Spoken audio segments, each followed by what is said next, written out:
할렐루야. 예. 오늘 성경의 인물은 야곱입니다. 야곱에 대해서 저희가 좀 말씀을 나누려고 하는데 가정의 달이잖아요, 5월이. 그래서 야곱 인물 하나만이 아니라 그냥 야곱의 가정에 대해서 좀 초점을 맞춰보고, 그래서 성경 안에 등장하는 이 야곱, 그 야곱이 이끌었던 그 가정을 좀 저희가 말씀에 비추어서 살펴보고 좀 본받을 것, 혹은 또는 우리가 좀 경계할 것들에 대해서 좀 생각을 나누는 시간을 좀 가지려고 합니다. 그러니까 오늘 말씀 제목을 뭐 성경 속 인물 이야기, 야곱 이야기 하기보다는 성경 속 가정 이야기, 뭐 야곱의 가정, 이 정도로 하면은 좀 좋지 않을까라는 생각이 듭니다. 가정이 참 숙제죠, 여러분. 가정의 일들이 쉽게 되는 게 있나요? 제일 어려운 것 같습니다. 저는 수능 세대는 아니지만 인생에서 맞닥뜨리는 많은 시험이나 관문들보다도 제일 어려운 게 아닌가 싶어요. 어떤 부부가 있었다고 합니다. 이거 뭐 웃자고 지어낸 얘기 같은데 한번 들어보시죠. 어떤 부부가 있었는데 다툼이 한 번 없이 굉장히 평화롭게 지내는 부부더래요. 그래서 이 평상시 이 부부와 좀 가까이 지냈던 이 남편의 친구가 너무 궁금하니까 도대체 어떻게 하면 그렇게 평화롭게 부인하고 지낼 수 있냐라고 물었답니다. 그랬더니 이 남편이 당당하게 이렇게 얘기하더래요. 우리 집은 말이야, 아주 정말 중요한 일들, 큰 일은 남편이 내가 결정을 하고, 아주 보잘것없는 지엽적인 일들은 그냥 아내가 결정해. 이렇게 전권을 갖고 결정한다는 얘기를 한다는 겁니다. 그래서 세상에 중요한 일은 뭐고 그렇게 지엽적이고 작은 일은 뭔데 이렇게 물었대요. 그랬더니 남편이 또 대답을 하는데 예컨대 세계 평화를 위해서나 남북관계 개선, 지구온난화 같은 환경 문제에 대해서 우리 가족이 할 거는 내가 결정하고, 내가 어떤 직장을 가야 될지, 이직을 할지 말지, 아이들 학교는 어떻게 진학시켜야 될지, 또 이사는 어떤 집으로 해야 할지 아주 작은 일들은 우리 와이프가 결정하면서 살아, 이렇게 얘기를 했대요.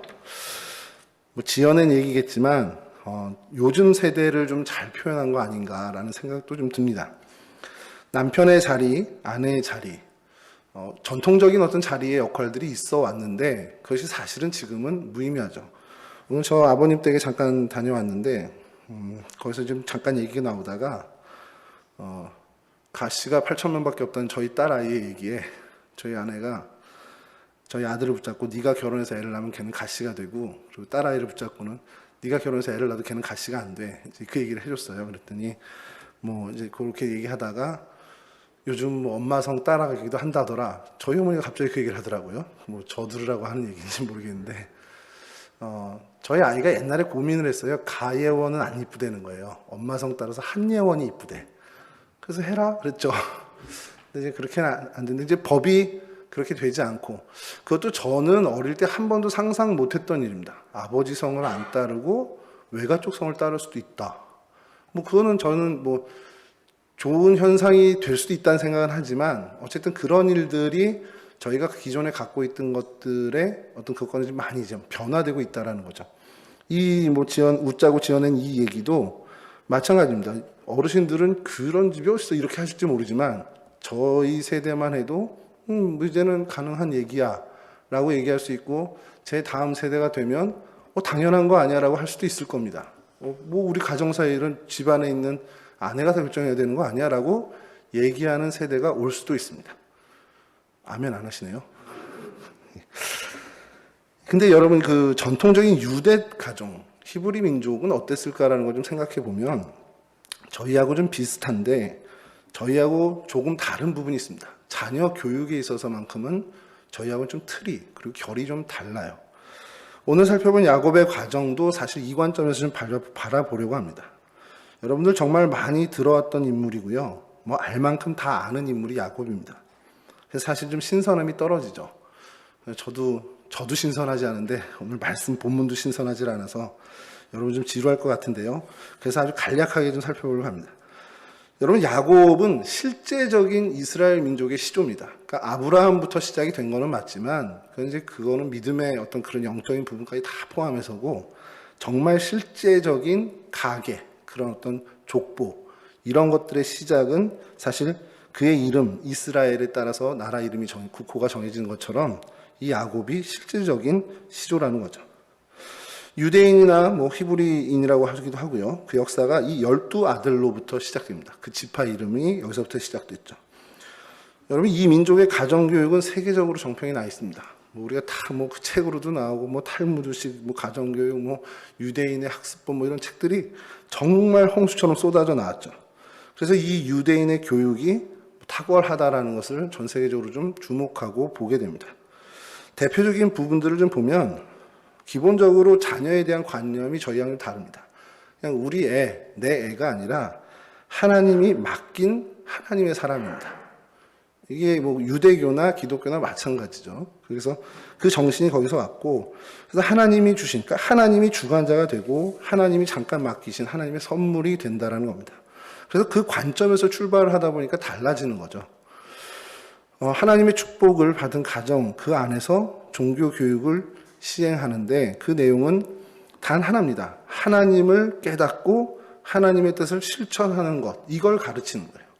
다른 뭐 세상살이 이렇게 해야 되고 지혜롭게 사는 게 이거고 세상에서 돈은 이렇게 벌어야 돼, 이게 아니라 너에게 주신 하나님의 뜻이 뭔지, 그걸 어떻게 네가 이 땅에서 이룰지가 사실상, 물론 이제 변질된 자본주의 하의 유대인들하고는 좀 다른 얘기지만 이게 그 가르침의 첫 단추라는 겁니다. 그리고 이 가르침의 의무가 아버지에게 있다, 어머니에게 있다가 아니라 부부 공동의 책임이라는 게 굉장히 주목할 부분이라는 거죠. 그러니까 하나님으로부터 위탁받은 교사가 된다라는 그 개념이 큽니다. 그래서 하나님을 철저히 경외하고 가르치는 것이 부모가 된 자의 첫 번째 의무가 이 유대 사람들의 가정관이라는 거죠. 성경에서 말하는 것도 동일하죠. 성경에서 말하는 부모의 의무와 동일한데, 유대 민족에 있어서 좋은 부모는 뭘까? 이렇게 생각한다면 저희와는 좀 다를 수 있습니다. 저희 나라에서 좋은 부모가 뭘까요? 보통 우리 청소년들이나 그보다 아래 아이들한테 물으면 좋은 부모가 어떤 부모니? 그러면 뭐 내가 뭐 한다 그러면 다 후원해주고 부족한 거 먹게 다 채워주고 뭐 앞길도 열어주고 대신 뭐 싸워주기도 하고 이런 것들을 얘기할 수 있는데, 그렇게 뭐 좋은 학교 보내주고 뒷바라지 부족하지 않게 해주고 그러는 것이 아니라 하나님의 말씀을 왜곡됨 없이 자녀에게 제대로 가르쳐주는 부모가 유대민족 정서 안에서는 가장 좋은 부모, 그리고 그 성경에서 이야기하는 가장 모범적인 엄마, 아버지가 된다는 겁니다. 유대인 교육에 대한 부모 역할을 좀 자료를 찾아봤어요. 어제 좀 새벽에 다시 정리를 했는데, 약간 좀 주목할 만한 게 있어서 좀 여러분들에게 좀 소개해드리면요. 아버지의 정체성을 가정의 제사장으로 봅니다. 그러니까 레위민족 뭐 이런 거 다 떠나서 가정 안에서 제사장으로 좀 보면서, 그러니까 하나님과 이 가정을 잇대는 역할을 하는 사람을 이제 아버지로 좀 표현을 하고, 그래서 그 어떻게 보면 그 권위를 인정하게 되는 거죠. 그래서 그 권위를 가지고 아버지의 말씀이 하나님의 말씀화 되는 겁니다. 그러니까 이 아버지가 제사장으로서 이야기를 해야 되니까 아버지도 두렵고 떨리는 거죠. 내 뜻을 얘기하는 게 아니라 내 생각과 넌 왜 아들놈의 녀석아 이러냐가 아니라 하나님의 말씀에 비추어 본 그 기준으로 얘기를 해야 되는 거예요. 그러니까 아버지도 두려운 자리입니다. 그러다 보니까 자녀들이 그 아버지 얘기를 들을 땐 아버지가 아버지 생각을 하는 얘기가 아니구나. 아버지 신앙 안에서 하나님이 이렇게 우리에게 원하는 뜻을 아버지를 통해서 얘기하는구나 라는 것이 세워지는 그런 권위가 있다는 겁니다. 자, 그렇게 시작하는데, 그렇게 하나님과 잇대어진 그 역할에서의 아버지가 감당을 한다면 어머니는 지속적인 조언과 충고, 그러니까 아버지로부터 들은 하나님의 뜻을 계속 삶에서 실행해 나갈 수 있도록 옆에서 계속, 뭐 우리 표현으로는 잔소리일 수도 있을 것 같은데, 그렇게 계속 힘을 불어넣어주는 역할을 하는 게 어머니라는 겁니다. 그러니까 아버지와 어머니가 공동 책임인데 역할은 조금은 다른, 그러니까 지금 계속 얘기 드리는 건 이상적인 유대 가정, 히브리 민족의 가정입니다. 우리 집은 저렇게 안 되는데 막 낙심하지 마시고요. 저도 안 됩니다. 저도 안 되니까. 그러니까 이게 우리의 목표 정도는 될 수 있겠죠. 그래서 이러한 것들을 계속해서 놓치지 않고, 물론 완성은 못했겠죠. 이 가정들마다 다 완성 못했겠지만 이 목표를 놓고 유대 가정이 계속해서 달려왔다는 겁니다. 그래서 2000년간 나라를 잃고 살았어도 이들이 언어도 잃지 않고 신앙관도 잃지 않는 민족으로 굳건하게 그래도 버틸 수 있는 원인이라고 학계에서 이야기하고 있다는 거죠. 그러면 이들의 가정에서 자녀의 위치는 어떨까? 부모는 이런 역할을 했는데 자녀는 어떤 역할인가? 아까 말씀드린 것처럼 하나님의 분깃이 되고 하나님의 축복이 되는 그런 개념입니다. 그러니까 스스로도 그렇게 역할을 인지를 하는 거죠. 우리 엄마 아빠가 나를 뭐 이렇게 해서 나를 뭐 정말 일꾼으로 어떤 노동력으로 생각했다, 이게 아니라 하나님이 나를 이 가정에 보내줬다. 그러니까 아버지 어머니에게 있어서는 내가 하나님의 축복이고 분깃이 됨과 동시에 나 또한 하나님의 것이다. 그러니까 내 인생이 내게 아니라 하나님의 것이다라는 그 정체성을 계속해서 갖고 있었다는 겁니다. 그리고 이것이 이제 자라서 부모가 되면 자기 자녀에게 또 똑같이 심어주는, 계속해서 이것이 이어지고 대를 이어가는데 중요한 건 이겁니다. 이게 학교에서 이루어진 게 아니라는 거예요. 가정에서 이루어졌다는 겁니다. 제가 그 유대 가정, 성경의 야곱 가정을 보면서 가장 오늘 우리 시대와 가장 뭐라 그래야 되나, 간격이 있다라는 부분이 뭘까 한 것은 이 점이었습니다. 우리도 우리 자녀들에게 신앙교육 하죠. 우리의 신앙을 이어가게 대물림을 하는데 교회에 맡긴 분들이 많습니다. 뭐 학교는 뭐 일단 아니지만, 근데 교회에서 이어가는 거 맞죠. 그리고 유대도 회당에서도 계속해서 그걸 보조해 줬는데 주는 가정입니다. 그리고 교회, 당시에 뭐 유대민족에 있어서 회당은 사실은 어떻게 보면 좀 돕는 역할을 하는 거죠. 주되게 그 역할을 감당하는 건 가정이 되어야 한다는 겁니다. 그러니까 여러분, 이게 오늘 이 말씀을 저희가 같이 나누고 나면 좀 무게감이 생길 수도 있습니다. 어깨가 좀 무거워질 수도 있는데, 결국 여러분, 하나님이 이 가정을 통해서 하나님을 알아가게 하고 하나님과의 관계를 깊어지게 해간다는 의중을 하나님이 갖고 계시다는 걸 저희가 파악을 해야 된다는 겁니다. 뭐 이미 다 알고 계시겠지만 이게 한 번 더 우리가 이 5월달 가정의 달을 맞아서 좀 각인해야 되는 거 아닌가라는 거죠. 여러분, 어느 나라나 마찬가지겠지만요, 가정이 갖는 위치가 그 국가 존립의 결정적인 역할을 하는 거 맞습니다. 왜냐하면 가장 최소 단위거든요. 뭐 가정이 해체되고 이제 뭐 가정이 뭐 다 바뀌고, 아까 처음에 말씀드린 것처럼 우리의 전통적인 가정의 개념이 뭐 바뀐다 하더라도 어떤 형태가 됐던 간에 그 국가 존립의 결정적인 밑바탕의 그 기본 구성은 가정이라는 겁니다. 이런 가정을 어떻게 신앙화하고 그 안에서 하나님을 만나게 하고 하나님과 관계 맺게 하느냐가 사실 오늘 이 땅을 살아가는 크리스찬들의 숙제가 되겠죠. 자, 어쨌든 이런 그 가정을 가진 유대민족의 첫 출발이 바로 이 야곱 가정에서부터 시작이 되는데, 야곱 가정을 이야기할 때 가장 핵심이 되는 그 가정의 그 핵심 요소는 누가 뭐래도 요셉입니다. 뭐 이따 조금 더 설명을 드리겠지만, 심하게 어떤 신학자들은 이렇게 얘기합니다. 야곱의 모든 아들들이 이 요셉을 위해 존재한다 라고 이런 식으로까지 얘기를 할 정도로 이 요셉이 굉장히 중요한 핵심이 된다는 거죠.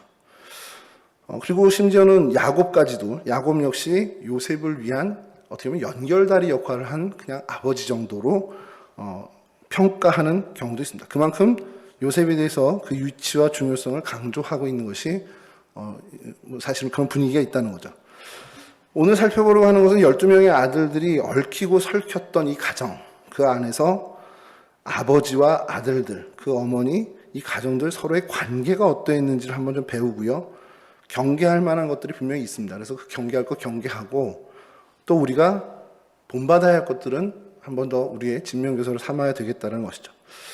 여기서 한번 띄워줄 게 있는데요. 표를 한번 보여드리겠습니다. 좀 잘 안 보이시겠지만 제목이 야곱네 가정이라고 되어 있죠. 우리 영상 보시는 분은 이쪽에 있겠죠. 근데 자, 레아, 라헬, 실바와 빌하.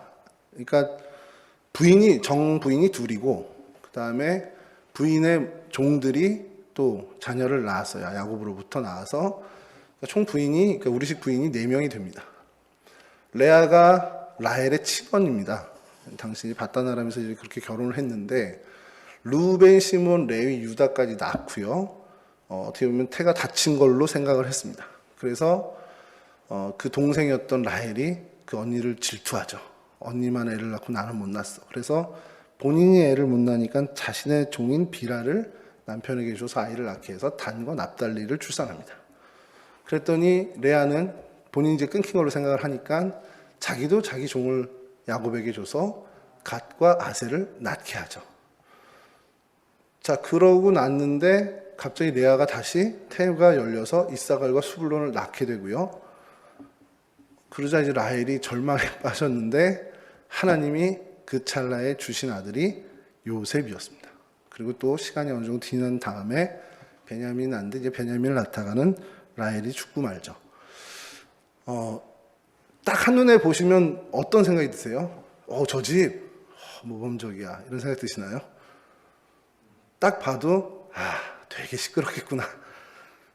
야, 엄마가 다른 애들이 12명이나 있네. 이게 뭐 단순히 엄마가 다르다고 한 게 아니라 엄마들이 그러니까 큰 두 그룹을 나누어서 시기와 질투, 이게 자녀를 낳는 출산 경쟁을 했다라는 게 여기에 있다는 겁니다. 그냥 뭐 다른 족장들처럼 서로 화목하게 지냈다면 문제가 안 되겠지만 여기가 그 출산 경쟁, 그 시기와 질투가 정점에 달았다라는 겁니다. 근데 거기에 한몫 더 기름을 얹은 것이 야곱의 편애입니다. 그걸 좀 살펴볼 텐데요. 야곱이 라헬을 어마어마하게 사랑했어요. 그 동생이죠. 그리고 그 지극히 편애하고 있다는 그 절정을 보여주는 장면이 있는데 여러분 뭐 오늘 본문에는 없고 읽지는 않았지만 뭐 내용을 다 알고 계시니까 좀 설명을 드리면 이제 바다나람에서 가나안 아버지 집으로 돌아갈 때 이제 거부가 됐단 말이에요. 돌아가는데 뭐가 제일 걸립니까? 형이 나를 죽일 것 같은 거죠.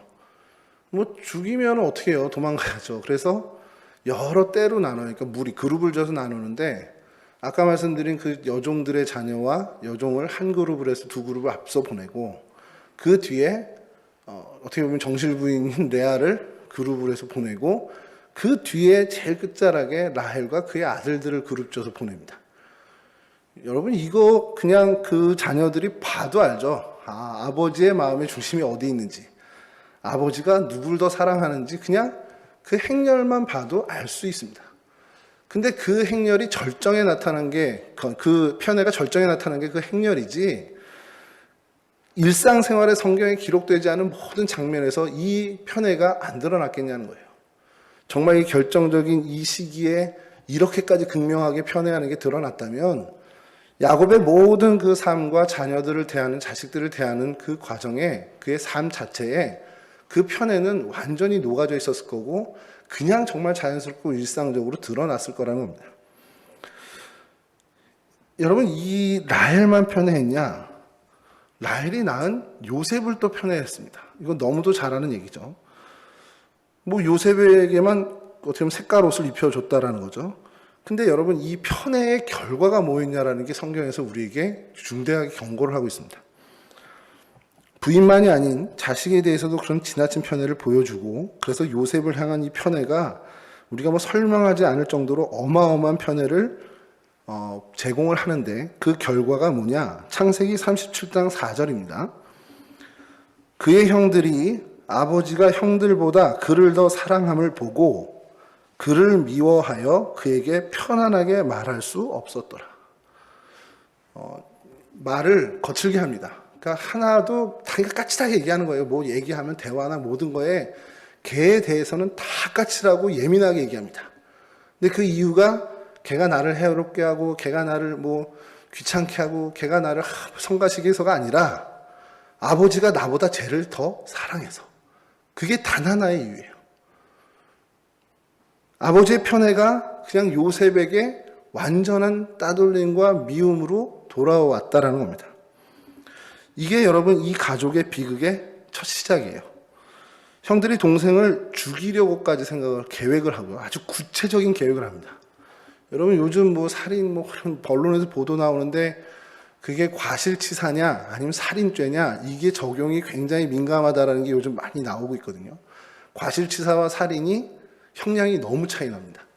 그러니까 과실치사는 내가 의도는 없었는데 어찌 하다 보니까 사람을 죽인 거라 그냥 실수라는 부분이 좀 큰데 살인은 죽일 목적을 갖고 완전히 계획적으로 했다라는 거거든요. 그거는 가장 큰 이제 양형이 부과됩니다. 근데 이 형들은 실수로 동생을 죽이자가 아니라 뭐 하다 보니 미워하다 돌 던지다 보니까 죽은 게 아니라 구체적인 계획을 짜서 살해를 하려고 합니다. 그렇게까지 이 미움이 커지게 됐다는 거예요.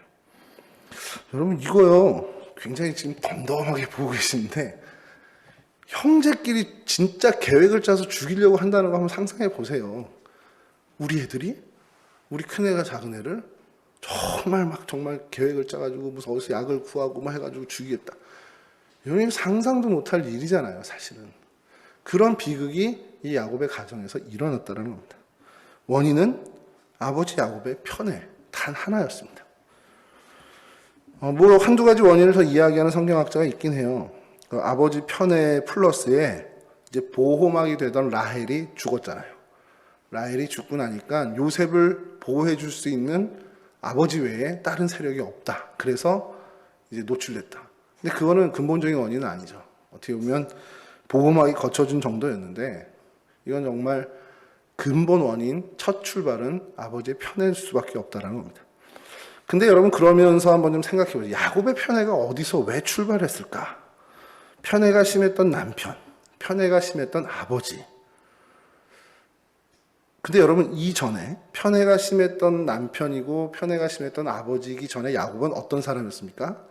편애를 엄청 받았던 작은 아들이었습니다. 여러분 이게 굉장히 의미심장한 일입니다. 어머니 리브가가 어마어마하게 편애를 했던 아들이 이 야곱인데 이 편애가 대물림 됐어요. 보고 자란 게 그래서 그래라고 우리가 할 수 있겠지만 성경에서 이걸 굳이 이렇게 기술하는 이유는 좋지 않은 부정적인 의미의 이 편애가 당대에서 끝난 것이 아니라 그 다음 세대까지도 고스란히 이어져 가더라는 겁니다. 여러분 야곱이 편애를 받아서 좋았나요? 당장은 좋았죠. 근데 야곱의 인생이 그가 표현한 것처럼 험악한 세월을 살게 된 이유가 뭡니까? 형을 속이고 이렇게 해서 간 거잖아요. 근데 그 근본 원인은 뭐예요? 결국엔 어머니의 편애로 시작된 겁니다. 편애를 받아서 어떻게 보면 더 나을 것 같은데 그게 아니라 그 편애로 인해서 시기와 질투, 어떤 그런 것들이 결과물로 오게 되고 결국 그것으로 인해서 야곱은 그의 표현대로 험악한 인생길을 시작할 수밖에 없었다는 겁니다. 그러니까 편애만 대물림된 게 아니고요. 이 시기와 질투, 미움과 이런 악행까지도 같이 대물림됐다는 겁니다. 에서와 야곱의 형제 간의 위협이 이제 이 4명의 부인들 사이에서 출산 경쟁과 정말 그런 시기로 질투로 대물림됐다는 거죠. 그리고 결국 이 12형제들, 그 10명이 이 요셉을 인신매매하는 결과까지 이어지게 됐다는 겁니다. 그런데 여러분 대물림이 이것만으로 끝난 게 아니라는 거예요. 이전에 야곱이 아버지 이삭의 축복을 얻기 위해서 속임수를 하죠. 눈 어두운 아버지를 속이는데 뭘 했냐면 염소털을 가지고 아버지를 속이죠. 창세기 27장 16절인데요. 제가 잠깐 읽어드리겠습니다.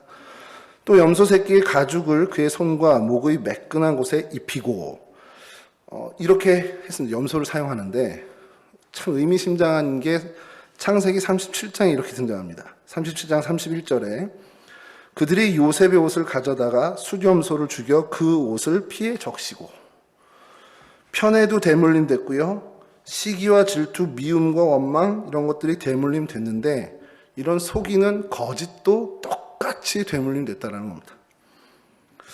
여러분 이걸 보면서 어떤 생각이 드십니까?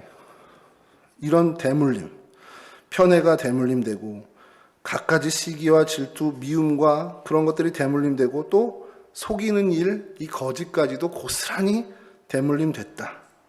이 모습을 보는 우리가 얻을 교훈이 무엇이겠냐는 거예요. 결국 부모의 반듯한 모습이 흐트러질 때 그 모습은 고스란히 우리 자녀에게 흘러가게 되고요. 그들에게서 동일한 모습을 발견하게 된다는 굉장히 엄중한 경고를 얻게 된다는 겁니다. 여러분 이게 야곱에게서만 발견되는 일이겠습니까? 제가 이걸 보면서 이거 야곱만 있으면 좀 근거가 미약한데 라고 해서 좀 뒤적거리는데 불현듯 생각나는 장면이 있었습니다. 그래서 다시 뒤졌는데, 여러분 야곱의 할아버지가 아브라함이죠. 아브라함이 아내 사례를 누이로 속여서 자기의 생명을 보존하려고 했던 이 사건을 여러분 다 기억하실 겁니다. 여러분 그때 이삭이 몇 살이었을까요? 태어나지도 않았습니다. 아브라함이 자신의 아내를 누이로 속여서 큰일이 날 뻔했잖아요. 근데 그때 이삭은 태어나지도 않았는데 이삭도 똑같은 일을 합니다. 그랄 왕에게 자신의 아내 리브가가 누이라고 속여서 큰일이 날 뻔하죠. 태어나지도 않았던 이삭이 그 아버지 아브라함이 했던 것과 똑같은 일, 똑같은 그런 편법, 똑같은 그런 악행을 저지르더라는 거죠. 여러분, 우리가 하나님 앞에 정말 반듯하고 올곧게 사는 일에 더 힘내야 하는 이유가 여기에도 있습니다. 그런 삶의 자세를 굉장히 중요하게 지켜나가는 것이 왜 필요하냐? 내 자녀가 보든 안 보든 그것이 이어져 갈 수 있다는 거예요. 여러분, 제가 저희 아이와 떨어져 있는 시간이 많겠습니까? 붙어 있는 시간이 많겠습니까? 대답하셔도 됩니다. 훨씬 더 떨어져 있는 시간이 많겠죠. 근데 희한한 게 제가 TV 볼 때 이렇게 머리를 괴고 보거든요. 저희 아들이 괴고 봐요. 물론 이제 그건 아주 작은 일이지만 만나지도 않고 내가 여기서 어떻게 사역하는지도 우리 아이들은 못 봅니다만 분명한 건 제가 이곳에서 하나님 앞에 반듯하지 못하게 하는 모든 것들은 사실 저희 아이에게 그대로 이어질 수 있다라는 그런 경고를 하나님이 주신다는 겁니다. 그리고 실제로 그게 가능한 일이고요. 여러분, 부정적인 요소들이 이렇게 우리 안에 있을 때 내 대해서 그것이 그치는 게 아니라 우리 자녀의 세대까지 물려가고 거의 대물림이 된다라는 사실을 우리가 항상 경계하고 각성해야 되는데, 부정적인 요소들 말고도 긍정적인 것들 역시 이렇게 이어져 갈 수 있다라는 그것도 저희들이 좀 살펴봐야 된다는 거죠. 그러면 야곱에게 있어서 그 후손과의 그 관계에 어떤 순기능적인 긍정적인 측면이 대물림 됐나라는 걸 좀 살펴보게 됐는데, 야곱의 가정에서 발견할 수 있는 가장 긍정적인 모습은 아까 처음에 말씀드린 것처럼 요셉입니다. 요셉으로 인해서 얻게 된 뭐냐? 대화합입니다. 모든 관계의 회복. 마치 성경에서 희년을 얘기하듯 모든 것이 다 원점으로 돌아가서 정말 하나님 앞에서 대평화를 이루는 그것을 일구어낸, 어떻게 보면 성경에서 사실은 유일하게 일구어낸 사람일 수도 있다는 거예요. 그 요셉, 그 화합이 이 가정에 어마어마한, 어떻게 보면 가장 긍정적인 요소가 될 수 있다는 것이죠. 사실 어떻게 보면 모든 가정이 바라는 모습입니다. 모두가 화평하고 서로를 아끼고 정말 화합하고 하나 되는 그런 모습. 그래서 이전의 모든 앙금 다 없어지고 정말 관계의 회복이 정말 아름답게 이루어지는 그 일이 우리 모두가 사실은 다 꿈꾸는 거죠. 그게 가정이든 어떤 인간적인 관계에서든 공동체 내에서든 우리가 바라는 겁니다. 사실 그래서 이 요셉, 이 대화합의 주역이 되는 이 요셉이 중요한데, 요셉이 정말 주도하에 이 화합을 이룬 겁니다. 왜냐하면 자기가 이제까지 당한 모든 것들 다 없이 하는 걸로 인해서, 내가 손해보는 걸로 해서 이 화합을 얻어낸 거예요. 그럼 생각해 보세요. 요셉은 어떤 인간이길래, 아니 그놈은 11번째 아들인 어떤 인간이길래 자기가 그렇게까지 다 당하면서 그걸 그럼 다 없이 하고 손해보고 희생하고 그 화합을 이뤄내? 라고 생각할 수 있잖아요. 여러분 뭐 눈치채셨겠지만 그건 역시 요셉도 그냥 하늘에서 뚝 떨어진 게 아니라 대물림 받은 거라는 겁니다. 힌트가 있는데 창세기 48장에 숨어 있습니다. 창세기 48장은 야곱이 후손들에게 축복을 해주는 그 축복기도 해주는 장면을 담고 있는 장면을 담고 있는 장인데, 그때 요셉 역시 자신들의 자기의 아들 둘을 데리고 와서 아버지 야곱의 축복을 받습니다. 근데 그때 요셉이 어떤 인물이었습니까? 전 세계 최강 국가 이집트의 총리였습니다. 세계의 패권을 쥐고 있었는데 당시에는 그 패권을 넘어서서 목숨줄까지도 쥐고 있었어요. 전 세계 식량권을 쥐고 있었던 사람이 요셉이었습니다. 전무후무한 권력자였어요. 뭐 그냥 모든 걸 자기 마음대로 다 할 수 있는 그런 최고의 권력자인데, 그런데 그가 아버지 야곱이 축복기도 해주겠다고 소집령을 내리자 모든 일정을 뒤로 하고 아버지에게 므낫세와 에브라임을 데리고 달려갑니다. 여러분, 이게 우리가 성경을 그냥 이렇게 읽다 보면 그럴 수 있지 이거지만 사실 아니에요. 대통령 아버지가 오늘 너와 네 아이들 내가 좀 축복기도 해주니까 나 죽기 전에 좀 와라. 대통령이 막 일정 갑자기 다 취소하고 올 수 있을까요? 대한민국의 대통령도 그렇게는 못 옵니다. 그러니까 아버지는 다음에 하시죠. 이렇게 하겠죠. 지금 오늘 국정 때문에 일이 너무 바빠요. 뭐 코로나 방역 때문에 여러 일이 있습니다. 회의가 잡혀 있는 게 많습니다. 그거 취소 못 합니다. 요셉은 그거보다 더 중요한 게 아버지의 축복기도라는 걸 알고 왔죠. 모든 것을 다 제껴두고 아버지 야곱에게 왔습니다. 이런 영적 권위와 질서에 대한 비밀을 알았던 사람이라는 거예요. 어떻게 알았을까요? 아버지 야곱도 똑같이 그것을 중요하게 여겼던 사람입니다. 그래서 방법은 틀렸죠. 에서를 속이고 아버지를 속여서 받아냈지만 아버지 이삭을 통해서 얻게 되는 그 하나님의 축복이 얼마나 대단한 건지는 정말 잘 알고 있던, 그 영적 비밀을 알고 있었던 게 야곱이었고, 그 야곱의 아들인 요셉 역시 그것을 정확히 알고 있었던 사람입니다. 근데 이 신앙적인 요소가 그냥 뚝딱 떨어지고 그냥 이렇게 그냥 소리소문 없이 대물림된 걸까라는 생각을 좀 해봤는데, 분명히 경험한 뭐가 있지 않겠냐는 생각을 했어요. 그래서 성경을 뒤져 찾아낸 것이 창세기 35장의 장면이었습니다. 요셉이 아버지의 그 편애나 이런 것도 부정적인 것들은 다 경험하고 자랐을 텐데, 우리 아버지가 정말 하나님에 대해서 정말 절대적으로 하나님을 섬기고 절대적으로 하나님과 관계가 어마어마한 정말 그런 돈독한 관계고 하나님의 일에 정말 올인하는 그런 우리 아버지의 모습을 어디서 발견했을까? 그게 창세기 35장입니다. 여러분 잘 알고 있는 베델로 올라가라는 하나님의 명령을 준행하는 장면이죠. 제가 35장 1절에서 5절을 좀 읽어볼까 했는데 그냥 내용으로 설명해 드리겠습니다. 바단 아람에서 돌아왔죠. 아버지 고향으로 돌아왔는데 에서에게서 사실 생명을 잘 건져내고, 근데 야곱이 생각했습니다. 이제 하나님 이렇게 살려주셨으니 너무 좋죠. 그래서 엉뚱한 곳에다 제단을 쌓고 하나님께 예배를 드리고 그곳에 정착을 하는데, 하나님과 처음 약속한 곳은 그 자리가 아닙니다. 베델입니다. 그래서 하나님이 지켜보고 계셨는데 여러 사건을 벌어지다가 그 딸 디나가 강간을 당하고 그 세겜 족속을 이 레위와 시므온이 가서 싹 멸절을 시키는 사건이 벌어져요. 여러분, 이게 왜 중요한 사건이냐면 이주해온 한 부족이 기존에 있던 한 부족을 완전 멸절해 버렸습니다. 그럼 인근에 있는 부족들은 어떻게 생각할까요? 쟤네들 위험한 애들이에요. 우리 동네 이사 왔는데 화합해서 잘 지내는 게 아니라 한 집안을 완전히 다, 남자고 여자 다 죽였어요.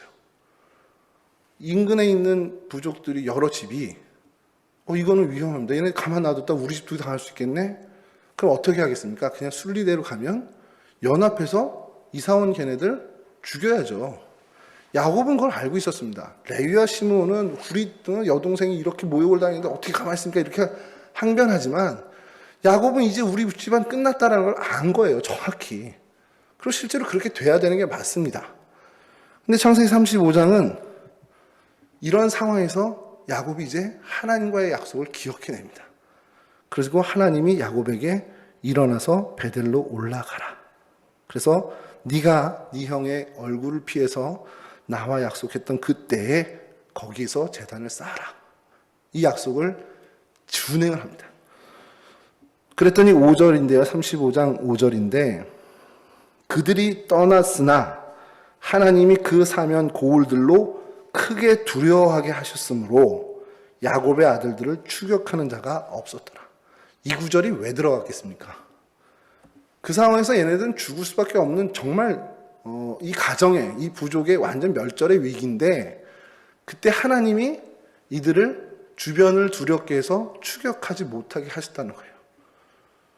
그렇게 베델 사건을 하나님이 이끌어내고 베델로 올라와서 하나님과 약속을 지키게 합니다. 그 일에 야곱이 깨닫고 모든 이방 신상들의 모양을 다 버리고 귀걸이 빼고 다 해서 상수리 나무 아래 다 묻어버리고 철저하게 하나님의 뜻에 맞게 정결케 의복을 다 갈아입고 하나님께 올라가죠. 그걸 누가 봅니까? 아들들이 다 봤죠. 근데 요셉도 정확히 이걸 목격하고 있었습니다. 하나님이 어떤 분이길래 우리 아버지가 저렇게까지? 이런 생각을 했겠죠. 자, 그렇게 해서 사실은 그때 정말 상식적인 건 전쟁 준비를 해야 되는데 우리 아버지가 이 가문의 위기에 맞서서 전쟁 준비가 아니라 오히려 하나님을 예배하는 것을 봤단 말이에요. 그게 요셉의 마음에 그대로 대물림 된 겁니다. 왜 그것을 저희가 알 수 있냐면 창세기 39장 8절에서 9절입니다. 자, 요셉이 팔려가서 이렇게 저렇게 있다가 보디발의 집에 이제 가정 총무로 들어가게 됐는데 제가 그냥 읽어드릴게요. 요셉이 거절하며 자기 주인의 아내에게 이르되 내 주인이 집안의 모든 소유를 간섭하지 아니하고 다 내 손에 위탁하였으니 이 집에는 나보다 큰 이가 없으며 주인이 아무것도 내게 금하지 아니하였어도 금한 것은 당신뿐이니 당신은 그의 아내임이라. 여기가 중요합니다. 그런즉 내가 어찌 이 큰 악을 행하여 하나님께 죄를 지으리이까. 당신하고 내가 당신 의도대로 하면 누구가 이한테 죄를 짓는 겁니까? 원래 상식적으로 얘기하면 내 주인 보디발한테 죄를 짓는 거 아닙니까? 이렇게 해야 되는 게 맞는 얘기인데 요셉은 전혀 다른 얘기를 합니다. 내가 이렇게 악을 행해서 내 주인에게 죄를 짓는 건 안 되죠. 이게 아니라 내가 이렇게 악을 행해서 어떻게 하나님께 죄를 짓습니까? 그런 험한 일을 당하고 형제들한테 그런 일을 인신매매까지 당해서 이 애국까지 팔려왔는데 그는 여전히 하나님 앞에 선 사람이었습니다. 그는 여전히 자신의 행실을 하나님이 보고 계시다라고 믿고 행동하는 그런 사람으로 살았다는 겁니다. 이게 어느 날 갑자기 요셉이 하나님의 신에 감동돼서 그렇게 살아야지가 아니라 그가 편애를 받았을 정도는 자라오는 모든 날들 속에 아버지를 통해서 그 신앙적인 자세를 대물림 받았기 때문에 가능한 이야기라는 겁니다. 그리고 그런 사람이기 때문에 하나님은 우리가 야곱 가정에서 바라보는 그 정말 위대한 대화합, 그 정말 평화의 도구로 이 요셉을 하나님이 사용하셨다는 거죠. 말씀을 마치겠습니다. 그럼 야곱의 그 부정적인 모습, 긍정적인 신앙의 모습 다 우리가 보게 되죠. 어떻게 긍정적인 것만 있고 그렇겠습니까? 아무리 신앙에 우리가 선배라고 해도 부정적인 모습도 분명히 있습니다. 그를 통해서 우리가 분명히 진명교사, 반면교사의 모습을 발견하게 되고요. 그리고 그의 가정을 보면서 그럼 오늘 우리 가정은 나는 어떻게 살아야 될까라는 고민을 하는 것이 중요하죠. 그리고 그 고민 중에 우리가 무엇보다도 깨달아야 하는 것이 있는데 우리가 신앙적인 선택의 삶을 살아갈 때 그러니까 좀 더 구체적으로는 어떻게 보면 그럴 수 없는 상황 속에서도 하나님의 뜻을 선택하는 것 그것을 좀 과감하게 해야 한다는 겁니다. 누가 봐도 상식적으로도 이거는 무리야 라고 한다 하더라도 그곳에 하나님의 뜻이 있다라는 게 맞다면 그 선택을 과감하게 하고 거기서 수반되는 고생이나 어려움이나 이건 우리가 각오하고 갈 수 있어야 된다는 겁니다. 왜 그러냐? 그렇게 바르게 선택하며 살아가는 일에 하나님이 함께해 주셔서 그 일을 해결해 주시는 은혜도 주시지만 그보다 더 중요한 건 시간이 흐른 후에 우리 자녀들 삶 속에 이와 같은 신앙의 선택, 바른 올곧은 신앙의 삶을 이어갈 수 있는 힘이 대물림 되기 때문이라는 겁니다. 그리고 그 대물림의 주권은 하나님이 그렇게 하신다는 거죠. 우리의 선한 신앙의 자세가 대물림 되고 그래서 우리 후손, 우리 자녀들의 삶 속에 분명한 영향을 미친다는 것을 우리가 기억해야 한다는 겁니다. 그리고 또 반대로 두려워해야 될 것이 있겠죠. 우리가 바르지 못한 선택을 한다면 우리 당대의 피해를 볼 수 있지만 미미한 피해를 볼 수도 있겠지만 우리 자녀들 삶 속에 이게 대물림돼서 정말 좋지 않은 영향을 주고 그들이 정말 영적인 피해자가 될 수 있다는 사실을 우리가 경계해야 한다는 겁니다. 바라기는 저도 여러분도 우리의 가정이 정말 하나님을 제대로 모시는 정말 신앙의 산 교육장이 되었으면 좋겠습니다. 우리에게 주신 자녀들이 진짜 하나님의 선물, 하나님이 맡긴 하나님의 자녀, 임을 우리가 알고 깨닫고 확인하고 계속 각인해서 정말 그들을 위한 신앙의 아름답고 반듯한 행보를 우리가 먼저 걷는 그 일에 힘쓰는 저희가 되기를 간절히 바랍니다. 그리고 한 가지 더, 아울러 우리에게 주신 부모님, 우리 부모님들을 하나님께서 내게 허락하신 스승으로 여기고 더욱 공경하고 정성을 다하는 삶으로 응답하시는 일도 게으르지 않기를 간절히 바랍니다. 그래서 이런 우리의 삶을 통해서 우리뿐만 아니라, 우리 당대뿐만 아니라 우리 자녀들과 그 후손 역시 우리가 걷는 믿음의 삶, 그 이상의 삶을, 그 신앙, 그 이상의 신앙을 대물림 받아 하나님께 영광 돌리고 하나님께 귀한 은혜를 얻는 거룩한 하나님의 백성들이 되는 일들이 여러분들의 각각의 가정에서 그리고 우리 동성교회 공동체 안에서 풍성하게 정말 일어나는 거룩한 일들이 되기를 주님의 이름으로 간절히 축원합니다.